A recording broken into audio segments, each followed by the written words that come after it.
اللهم صل على محمد وعلى آل محمد وبارك وسلم. الحمد لله رب العالمين والصلاة والسلام على سيدنا وسيد الأنبياء والمرسلين وعلى آله وأصحابه أجمعين. أما بعد فأعوذ بالله من الشيطان الرجيم. بسم الله الرحمن الرحيم. ليس للإنسان إلا ما سعى. صدق الله مولانا العظيم.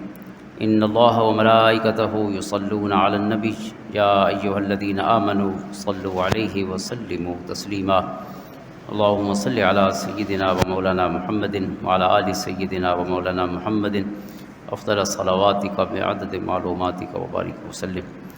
معزز و محترم حاضرین و سامعین اور ناظرین، آج یکم مئی ہے اور پوری دنیا میں یوم مزدور یعنی مزدوروں کے حقوق سے آگاہی اور اس حوالے سے جو شعور ہے اس کی بیداری کا عالمی دن منایا جا رہا ہے.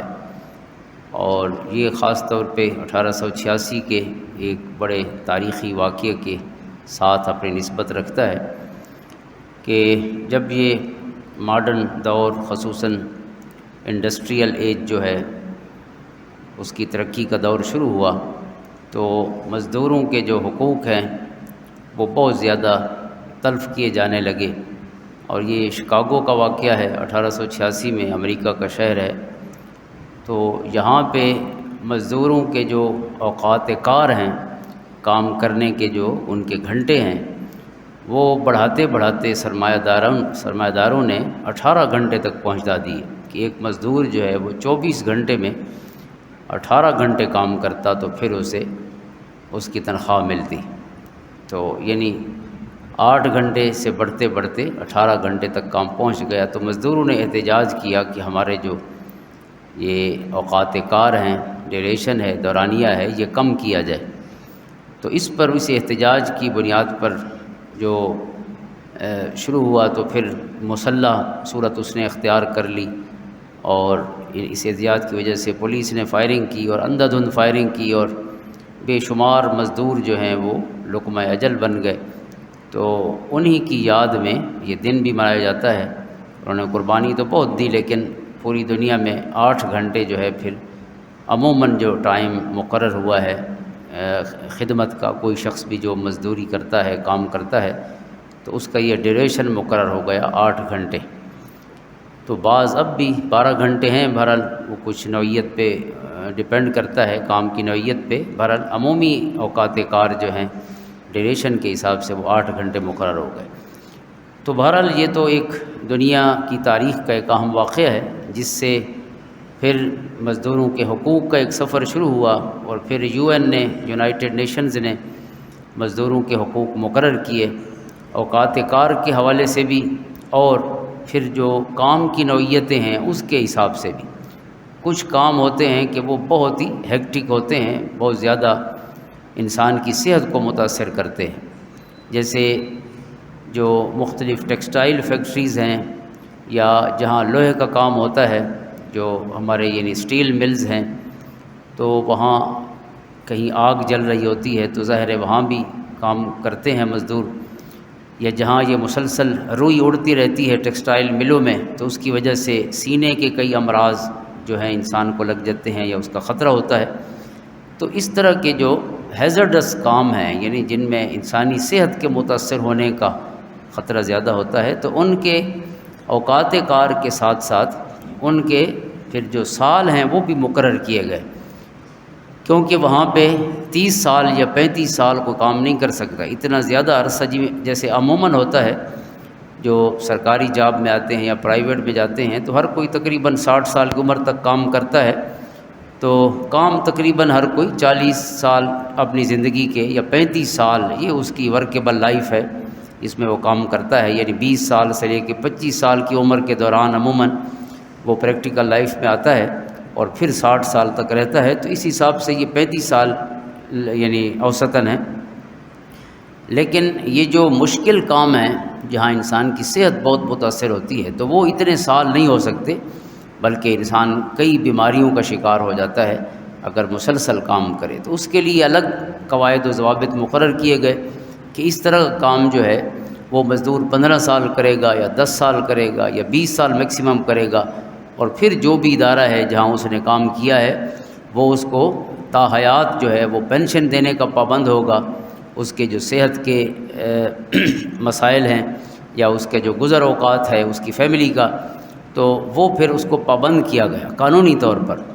اب بہرحال قوانین تو موجود ہیں لیکن عمل درآمد ظاہر ہے، جو مائٹ از رائٹ والی بات ہے، جو طاقتور لوگ ہوتے ہیں ان سے عمل کروانا بھی مشکل ہو جاتا ہے۔ تو یہ ایک دنیا کی تاریخ کا سفر ہے جو مزدوروں کے حقوق کے حوالے سے دنیا نے طے کیا ہے۔ لیکن الحمدللہ بینگ اے مسلم، ایک مسلمان ہونے کے ناطے ہمارے لیے وَكُلَّ شَيْءٍ فَصَّلْنَاهُ تَفْصِيلًا، خالق فرماتا ہے کہ میں نے ہر بات تفصیل سے بتا دی ہے۔ تو خالق نے اور اس کے پیارے حبیب علیہ الصلوۃ والسلام نے اپنی مبارک احادیث کے ذریعے، اپنے عمل اور اپنی سیرت طیبہ اور سنت کے ذریعے زندگی کے ہر پہلو کے بارے میں ہدایات اور روشنی ہمیں عطا فرمائی ہے۔ تو حضور نبی پاک صلی اللہ تعالیٰ علیہ وسلم کے اس حوالے سے کچھ فرامین یا اسلام نے جو ایک اہمیت بیان کی ہے اور پھر جو حقوق عطا کیے ہیں اور پھر خود مزدور کی ذمہ داریاں بھی بیان کی گئی ہیں، تو ان میں سے چند فرامین سے ہی آج ہم اپنے سینے مرور کرتے ہیں۔ یہ سب سے پہلے مسلم شریف کی حدیث ہے جس کے راوی سیدنا انس بن مالک رضی اللہ تعالیٰ عنہ ہیں، جنہوں نے خود 10 سال مزدوری کی ہے حضور علیہ الصلوۃ والسلام کے گھر میں خدمت اور نوکری کا شرف حاصل کیا ہے۔ 10 سال کی عمر سے لے کر 20 سال کی عمر تک ان کو یہ سعادت عطا ہوئی۔ تو خود حضور علیہ الصلوۃ والسلام کی سنت اس باب میں کیا ہے کہ آپ نے خود مزدور کو کیا امپارٹنس دی ہے اور کیا اس کو حقوق عطا فرمائے ہیں۔ تو آپ فرماتے ہیں خدمت رسول اللہ صلی اللہ علیہ وآلہ وسلم 10 سنین، کہ میں نے 10 سال حضور علیہ الصلوۃ والسلام کی خدمت کی، فما قال لی اف قط، اور یہ صاحب خلق عظیم صلی اللہ تعالیٰ علیہ وسلم کی مبارک سنت ہے اور آپ کی سیرت کا حسن ہے کہ آپ نے مجھے 10 سالوں میں اف تک نہیں کہا۔ یعنی ایک چھوٹا بچہ ہے گھر میں کام کرنے والا، بڑے سے تو پھر بھی ہم کوئی تھوڑا بہت آداب سے بات کرتے ہیں، لیکن چھوٹے بچے کو تو ہر کوئی آنکھیں بند کر کے ڈانٹتا رہتا ہے۔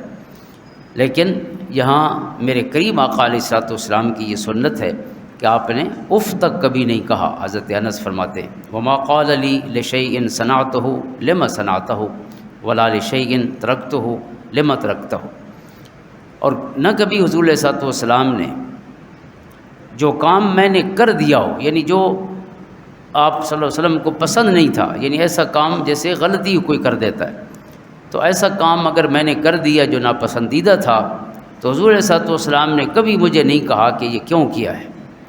اور پھر اگر کوئی ایسا کام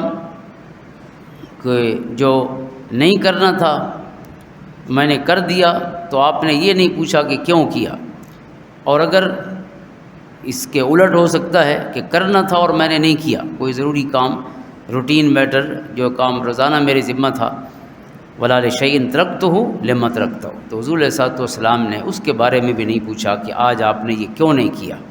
ظاہر ہے اس بندے کو خود بھی احساس ہو جاتا ہے جس سے کام رہ جاتا ہے، لیکن جب آپ پوچھیں، اور صرف پوچھنا بھی کافی تکلیف دہ ہوتا ہے نوکر کے لیے، تو حضور علیہ الصلوۃ والسلام نے اتنی تکلیف بھی دینا پسند نہیں فرمایا۔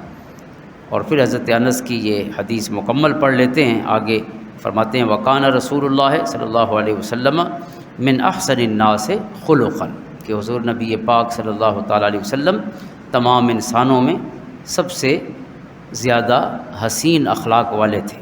ولا مسست خزا ولا حریرا ولا شیئا کان علینا من کف رسول اللہ صلی اللہ علیہ وسلم۔ اور پھر حضور علیہ الصلوۃ والسلام کے جسد اطہر کی طہارت اور نزاکت کو بیان کرتے ہیں کہ میں نے نہ کوئی ریشم اور نہ کوئی اور نرم کپڑا وہ اتنا نرم دیکھا ہے جتنا حضور علیہ الصلوۃ والسلام کے ہاتھوں میں اللہ تعالیٰ نے نرمی رکھی تھی۔ اتنے نرم ہاتھ تھے کہ گویا ریشم سے بھی بڑھ کر۔ اور ولا شممت مسکن قط ولا عطرا کان اطیب من عرق النبی صلی اللہ علیہ وآلہ وسلم، اور نہ میں نے کبھی کوئی عطر سونگھا ہے اور نہ کوئی کستوری ایسی سونگھی ہے کہ جس کی خوشبو حضور علیہ الصلوۃ والسلام کے پسینے مبارک سے بڑھ کر ہو۔ یعنی آپ کے پسینے جیسا کائنات میں کوئی عطر، کوئی خوشبو موجود نہیں، اور آپ کے جسم کی جو نزاکت ہے اور جو نرمی ہے اس جیسا کوئی نرم ریشم موجود نہیں۔ یہ حضرت انس رضی اللہ تعالیٰ عنہ جو حضور صلی اللہ علیہ وسلم کی خدمت فرمانے والے ہیں، ان کے کلمات ہیں۔ اور پھر ایک چیز بہت اہم ہے اسی باب میں کہ جب بھی آپ کسی کو ملازمت یا نوکری پہ رکھتے ہیں تو اس کے لیے جو معاملات ہیں وہ سارے کلیئرلی طے ہونے چاہیے پہلے، کہ اس نے کیا کام کرنا ہے، کتنی دیر کام کرنا ہے، کیا کوالٹی آپ کو مطلوب ہے، اور اس کے لیے آپ کیا پیسے دیں گے۔ تو اس باب میں یہ بڑا اہم ارشاد ہے۔ حضرت ابو سعید خدری رضی اللہ تعالیٰ عنہ اس کے راوی ہیں، مسند احمد کی حدیث ہے، ابو داؤد شریف میں بھی موجود ہے، ان نبی صلی اللہ علیہ وآلہ وسلم نہا عن استئجار الاجیر حتی یبین لہ اجرہ۔ حضور علیہ الصلوۃ والسلام نے کسی بھی شخص کو کام پر رکھنے سے منع فرمایا جب تک اس کے لیے اس کا جو معاوضہ ہے، جو تنخواہ ہے، جب تک وہ پہلے کلیئر نہ ہو جائے، بتا نہ دیا جائے کہ یہ کام ہوگا اور ہم آپ کو اتنی تنخواہ دیں گے۔ یعنی ایسا نہیں کہ بعض اوقات انسان اخلاق میں یا تعلقات میں، پیار محبت میں چیزیں کلیئر نہیں کرتا اور آپس میں ایک کانٹریکٹ قائم کر لیتے ہیں، لیکن وہ ان کلیئر ہوتا ہے، اس میں بہت سے ایمبیگوٹی ہوتی ہیں، اس میں بہت سے ابہام ہوتے ہیں جو بعد میں پھر ناراضگی کا سبب بنتے ہیں۔ تو جب بھی کسی کو نوکری پر رکھا جائے یا اس کو مزدوری پر رکھا جائے تو کام بھی جو آپ کو چاہیے، گھنٹے بھی، اور ساتھ ساتھ اس کی مزدوری بھی، یہ کلیئر ہونی چاہیے۔ اور پھر حضور نے جن چیزوں سے منع فرمایا، وعن النجش واللمس والقاء الحجر، پھر حضور علیہ الصلوۃ والسلام نے دھوکہ دہی سے، خرید و فروخت میں جو دھوکہ دہی ہے، نجش کہتے ہیں کہ جھوٹا گاہک بننا۔ جیسے دو بندے سودا کر رہے ہیں، کسی گائے بھینس کا، کسی گھر کا، کسی گاڑی کا، اور ایک بندہ تیسرا جو ہے وہ بیچ میں آتا ہے، جو دراصل بیچنے والے کا یا جو بارگینر ہے اس کا ایک بندہ ہوتا ہے، لیکن بظاہر وہ گاہک بن کے آتا ہے کہ یہ چیز جو 20 لاکھ کی وہ نہیں لے رہا اس وقت، تو وہ کہتا ہے کہ میں اس کے 22 لاکھ دیتا ہوں۔ اس طرح کی جو جھوٹی بولی ہے، یعنی وہ حقیقتاً خریدار نہیں ہے، صرف اس خریدار کے لیے جو حقیقی خریدار ہے وہ ریٹ بڑھانا چاہتا ہے، اس کو عربی میں نجش کہتے ہیں۔ اس سے بھی حضور نے منع فرمایا کہ کسی کو نقصان نہ پہنچایا جائے اس طرح ریٹ بڑھا کر۔ واللمس والقاء الحجر، یہ دو طریقے تھے اس وقت خرید و فروخت میں جن میں غرر ہے، جن میں دھوکہ ہے، اور جن میں ابہام ہے، اس سے بھی منع کیا گیا۔ مثلا کوئی شخص کہے کہ میں پتھر پھینکتا ہوں یا کوئی اور چیز پھینکتا ہوں تو جس کپڑے پہ لگے گی وہ کپڑا آپ کا، جیسے بعض اوقات ہوتا ہے اس طرح کہ یہ 10,000 کا ہے لمسم، لیکن آپ کوئی چیز پھینکیں تو جس چیز کو لگے گی اس میں سے وہ کپڑا آپ کا ہوگا، تو وہ 10,000 کا بھی ہو سکتا ہے اور ہو سکتا ہے وہ 1,000 کا بھی ہو۔ تو ظاہر ہے اس میں جو ابہام ہے، جو غرر ہے، جو دھوکہ ہو سکتا ہے، تو ایک قسم کی جو لاٹری اور قمار بازی ہے، تو اس سے بھی حضور نے منع فرمایا۔ ایک اور طریقہ تھا لمس کا، کہ جس چیز کو آپ کا ہاتھ لگ گیا وہ آپ کی، لمسم پیسے ہیں، اتنے پیسے دے دیں، جس کو آپ نے ہاتھ لگا لیا وہ آپ کا ہے۔ اب ظاہر ہے یہ بھی اسی طرح کا ایک اندازہ ہے کہ اس کا ہاتھ کہاں پہ جا لگے، کسی نکمی چیز پہ لگے یا زیادہ قیمتی پہ لگ جائے۔ تو اس طرح کے جو خرید و فروخت کے معاملات ہیں آج کل بھی بعض اوقات بعض صورتوں میں اس طرح کے ابہام والی چیزیں موجود ہیں، تو اس کو غرر کہتے ہیں۔ اور غرر جس میں بھی آ جائے، دھوکہ یا ابہام یا ایمبیگوٹی جس چیز میں بھی آ جائے تو اس سے منع کیا گیا ہے۔ تو خرید و فروخت کا یہ سمپل سا اصول ہے کہ آپ اس چیز کو دیکھیں، اسے ٹٹولیں، آپ کو پسند ہے تو ٹھیک ہے، نہیں پسند تو کوئی اور دیکھ لیں۔ تو یہ ایسا نہیں کہ کسی کو پابند کیا جائے یا کسی کو دھوکے کے ساتھ گھیرا جائے۔ گھیرنے کے جتنے کام ہو سکتے ہیں وہ سب حضور نے فرمایا ناجائز ہیں۔ اسی طرح ایک اور حدیث پاک ہے جس کے راوی حضرت ابو ہریرہ ہیں رضی اللہ تعالیٰ عنہ، اس میں حضور علیہ الصلوۃ والسلام نے یہ ارشاد فرمایا کہ للمملوک طعامہ و کسوتہ بالمعروف، کہ جو آپ کا نوکر ہے، اب اس میں چونکہ وہ جو خریدے جاتے تھے غلام، خاص طور پہ یہ ان کے حقوق بیان کیے گئے کہ ان کا جو کھانا ہے اور ان کے جو کپڑے ہیں بہت اچھے طریقے سے، یعنی ایسا نہ ہو کہ ان چیزوں میں سب سٹینڈرڈ چیزیں کھلائی جائیں، مزدوروں کے لیے کھانا ہے تو جو بھی چیز پکا دی جائے، اس کی صفائی کا خیال بھی نہ ہو، کوالٹی کا خیال بھی نہ ہو تو نہیں۔ اچھا کھانا اور اچھے کپڑے یہ مالک کی ذمہ داری ہے کہ اپنے نوکروں کو مہیا کرے۔ ولا یکلف من العمل الا ما یطیق، اور یہ ایک اور حق ہے جو بیان کیا گیا ہے کہ کسی مزدور سے اس کی گنجائش سے زیادہ کام نہ لیا جائے، اس سے مکلف نہ کیا جائے۔ ہر بندے کی ایک صحت بھی ہوتی ہے اور صلاحیت بھی ہوتی ہے۔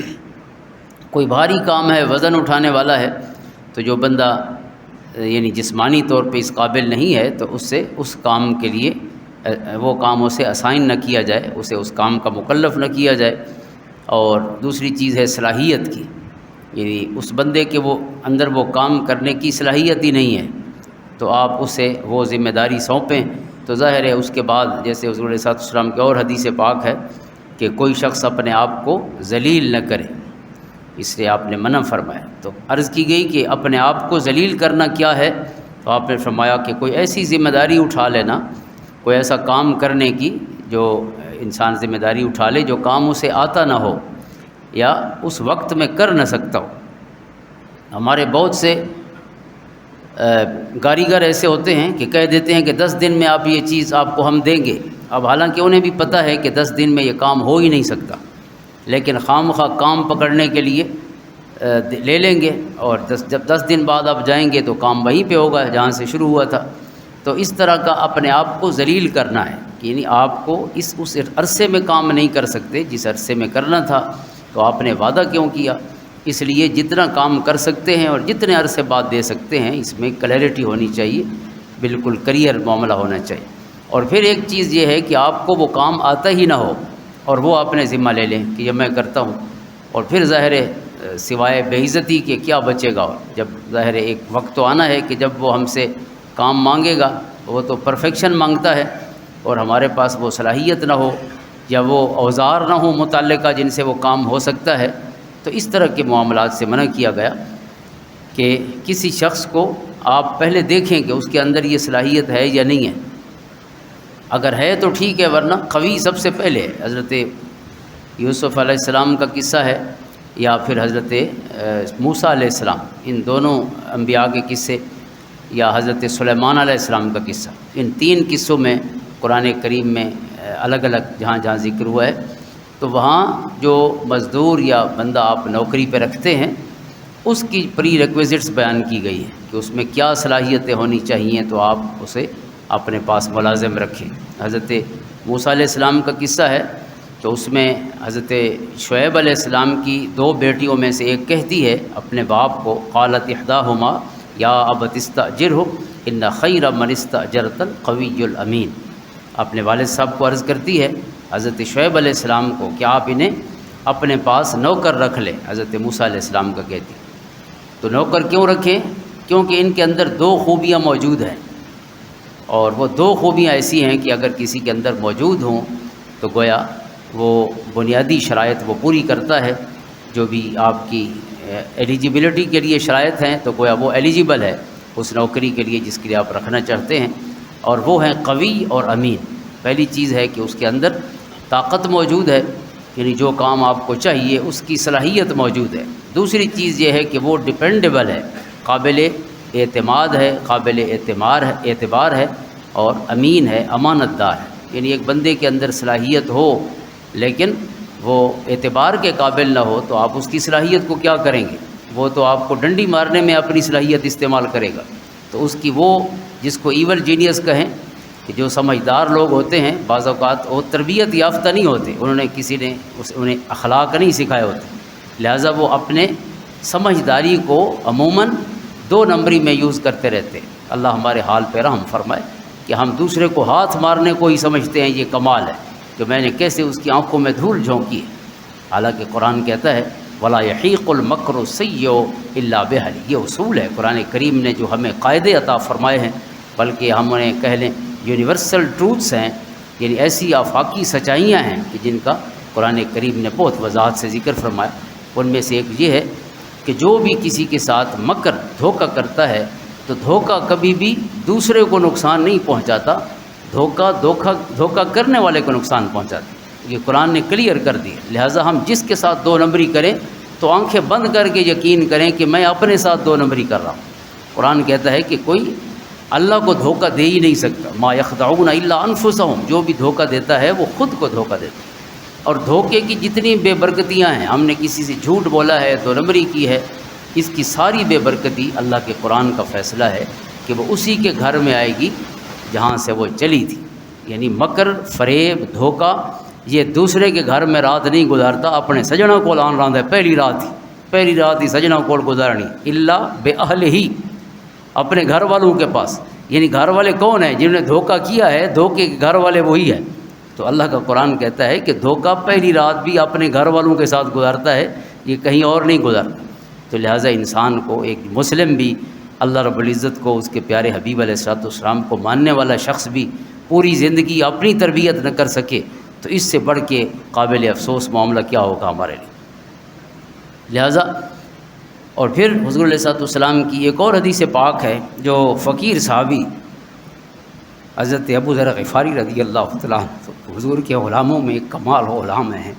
حضور نے فرمایا ابو ذر یہ اکیلا آ رہا ہے، اکیلا جیے گا، اکیلا فوت ہوگا اور قیامت کے دن اکیلا اٹھے گا. یہ وہ تنہائی پسند آپ کا غلام ہے جس کو حضور نے فرمایا کہ قیامت کے دن اللہ کی بارگاہ میں آنے میں بھی اکیلا ہوگا. ساری دنیا پیش ہوگی لیکن ابو ذر کسی اور شان سے اللہ کی بارگاہ میں حاضر ہوں گے. تو یہ بخاری شریف کی حدیث ہے، مسلم میں بھی ہے. ان کے شاگرد ہی سمجھیں، دوسرے صحابی ہیں حضرت معرور بن سوید رضی اللہ تعالیٰ عنہ، یہ آپ کے شاگرد ہیں.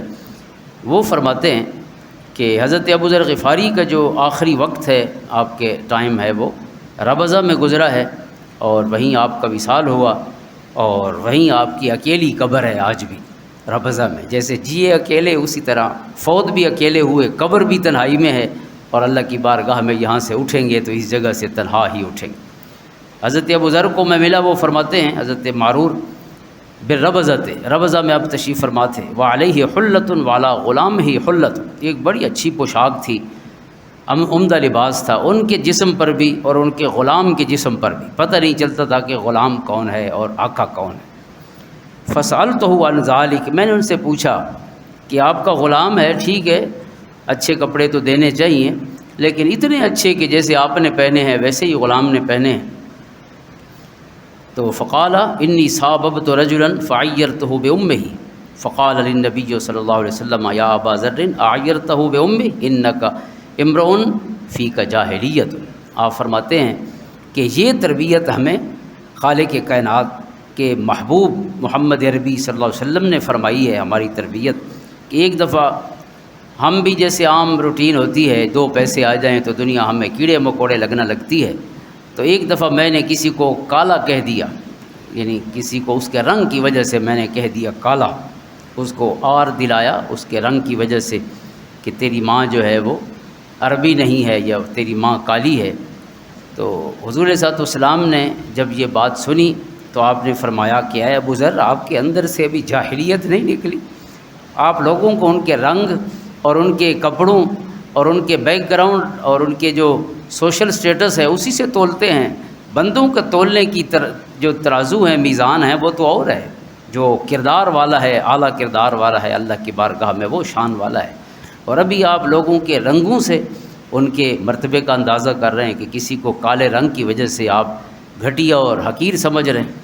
اخوانکم خولکم، تمہارے جو نوکر ہیں یہ تمہارے بھائی ہیں. جو کام کرتا ہے وہ حق حلال کا رزق کما رہا ہے، جو کام بھی کر رہا ہے تو وہ گھٹیا نہیں ہو گیا اس کام کی وجہ سے.